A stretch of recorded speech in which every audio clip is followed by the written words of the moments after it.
Bonjour Alexandre Mola, Bonjour Jérôme, comment ça va? très bien. Alors vous avez cofondé, on va dire, vous êtes cofounder de la société Sherlock, qui est une société qui est spécialisée dans la sécurité et le vol, ou en tout cas empêcher les vols de vélos, c'est bien ça? Exactement, alors en français on peut dire cofondateur. Cofondateur. Et on a identifié très tôt avec mon cofondateur Nicolas Louvet, qui est un spécialiste reconnu de la mobilité aujourd'hui en Europe, que le sujet du stationnement sécurisé et du vol, c'est les deux faces d'une même pièce, sont un obstacle majeur à la pratique quotidienne du vélo. À partir de là, on a décidé de travailler sur ce sujet et on a développé deux solutions. Une solution qui est le premier cadenas partagé au monde. L'idée, c'est de déployer une infrastructure légère à travers un territoire, un réseau de cadenas partagés auquel vous allez pouvoir accéder via une application. Donc, vous pouvez voir les emplacements disponibles à destination, vous pouvez les réserver même si vous le souhaitez pour avoir toujours plus de sérénité quant au stationnement.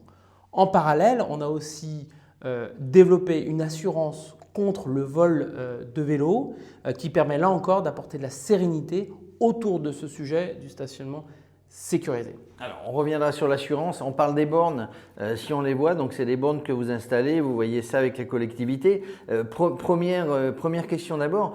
Quand on crée quelque chose, quand on crée une entreprise, quand on est entrepreneur, c'est souvent suite à un problème qu'on a rencontré. Aujourd'hui, quand on parle des startups, vous êtes fait voler combien de vélos?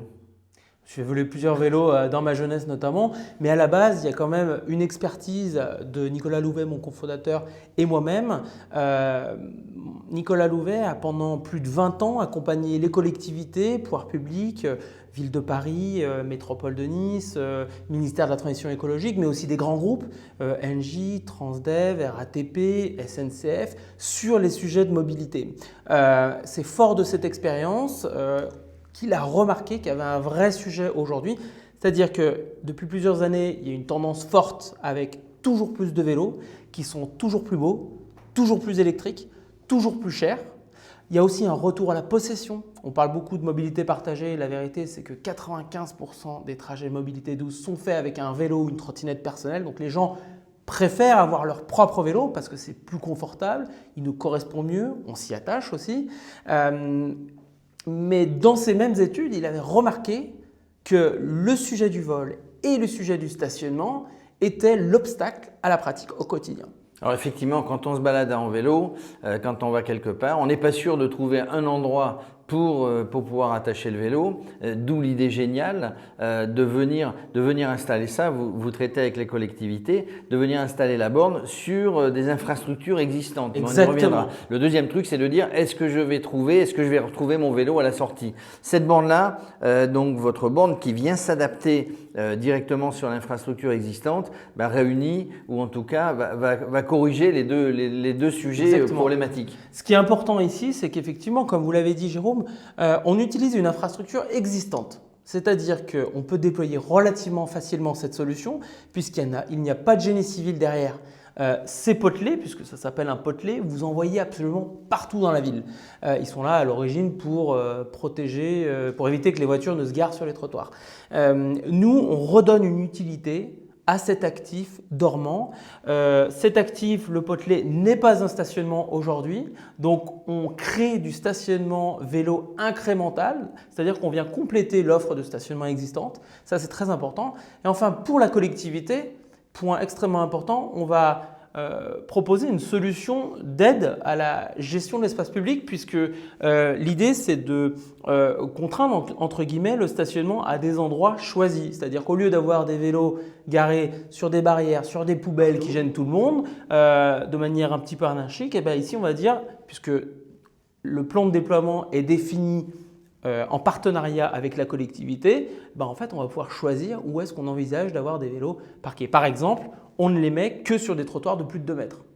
On ne les met jamais à des entrées d'immeubles. On ne les met jamais à des croisements. Ça, c'est très important. Oui, donc la collectivité a le choix de l'installer. Quand on revient à la borne, c'est du solide. Électroniquement, enfin digitalement sur l'application, vous me disiez que je peux savoir s'il y a de la place, je peux le réserver avant. Et effectivement, quand je vais accrocher mon U, quand je vais accrocher ma chaîne ici, C'est du solide, normalement, soit on emporte tout le plot avec, soit ça ne bouge pas. Exactement. Alors, vous voyez que par rapport à un antivol classique, déjà la première chose, c'est qu'il n'y a pas accès à la serrure. Donc ça fait un point de faiblesse en moins.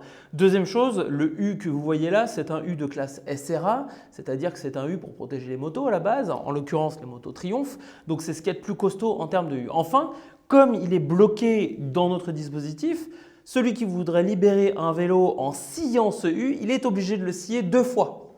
Une fois là et une fois là pour pouvoir enlever le vélo. Donc on multiplie par 2 le temps passé à ouvrir ce dispositif. Alors en général, effectivement, quand on veut empêcher un vol de vélo, on table sur le temps qu'un voleur potentiel prendrait pour… donc ça dissuade.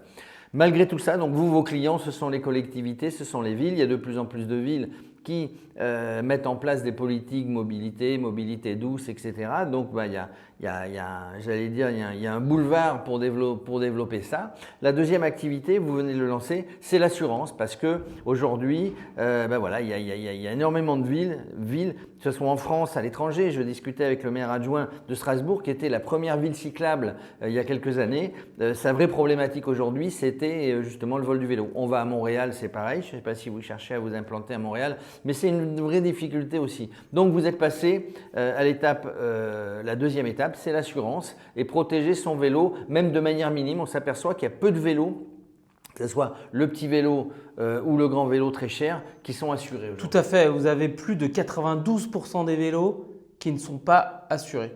Alors qu'un vélo aujourd'hui, ça coûte de plus en plus cher, bien plus cher qu'un téléphone ou qu'un grille-pain qu'on assure de manière relativement classique. Le but, c'était d'utiliser notre expertise de la mobilité, de la sécurité, notre présence dans la ville. On comprend ce qui se passe au sein d'une ville en termes de mobilité douce pour développer le produit d'assurance le plus efficient qui puisse être, le plus adapté aux usages. Toujours dans cette idée d'apporter de la sérénité autour du vol de vélo pour débloquer les usages. Alors on a développé un produit d'assurance vélo qui est extrêmement simple. C'est la première assurance vélo 100% dans une application. Vous pouvez vous inscrire en moins de 2 minutes, ça c'est très important, qui est extrêmement transparent. Il n'y a pas de conditions cachées, pas de petite ligne qui fait qu'on aurait de mauvaises surprises le jour où on a un sinistre. Et enfin, extrêmement fiable, c'est-à-dire que notre engagement, c'est de vous rembourser en 48 heures. Ça, c'est très important. Ensuite, encore une fois, pour utiliser cette expertise de la mobilité, notre compréhension des défis de mobilité douce, on a développé une fonctionnalité qui est assez particulière puisqu'on vous propose, en tant qu'assuré, de prendre en photo votre vélo quand vous le garez. Ça paraît anodin comme geste. D'ailleurs, la première chose qu'on fait quand on gare son vélo, c'est de sortir son téléphone pour voir si quelqu'un nous a appelé. Mais en fait, ce n'est pas anodin parce que nous, en tant qu'assureur, ça va nous permettre de récolter des données précieuses pour savoir où vous vous garez, combien de temps vous restez.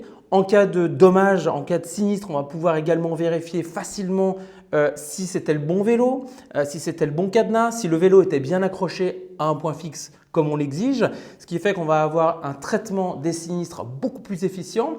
Mais on va aller encore beaucoup plus loin. Grâce à l'intelligence artificielle, on va pouvoir analyser ces images et on va pouvoir vous recommander des pratiques qui vont vous permettre de baisser le risque de sinistralité. Par exemple, en vous disant « Attention Jérôme, vous êtes en train de vous garer sur une poubelle.